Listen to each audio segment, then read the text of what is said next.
我好感謝善長們嘅慷慨支持，喺我哋最失望、最無助嘅時候，係你哋令到先生得以重見光明。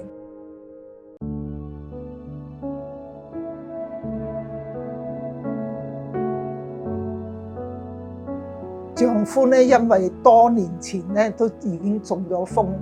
行動又不便，咁又有嚴重嘅腦退化，咁得我一個人去照顧佢，自己呢又係身患多種疾病，靠食多種藥物去維持，每日都要好困難，自己有苦都唔能夠同人哋講，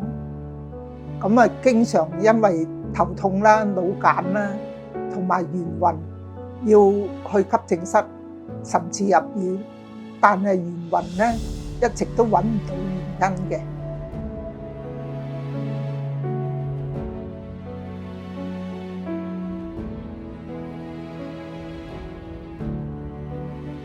慈善基金資助咗我先生做完手術之後呢，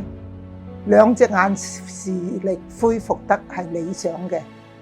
先生呢，見到親友嚟探訪呢，都認得人，笑容又多咗，胃口又開咗。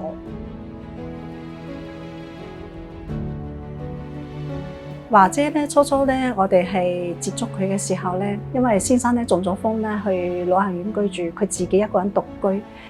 香港咧又冇親戚朋友啦，所以其實佢係好孤單、好寂寞。佢夫婦兩個都接受咗我哋慈善基金嘅幫助之後咧，同我哋接觸多咗，因為我哋都經常嚟有義工嚟探佢哋啦，所以咧佢係慢慢開心咗嚇，跟住都樂意去參加教會嘅各樣嘅活動啦嚇，咁係越嚟越開心啦。我好感謝善長們嘅慷慨支持，喺我哋最失望、最無助嘅時候，係你哋令到先生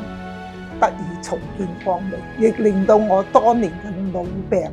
揾到咗原因，還要感謝港安醫院全體醫護人員，特別係李副院長夫婦對我哋嘅幫助，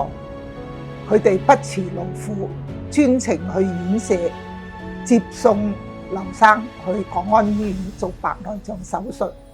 我呼籲大家有力出力，有錢出錢，幫助呢個長者計劃得以傳承，繼續落去，更多人受惠，讓人間有愛，存在萬年。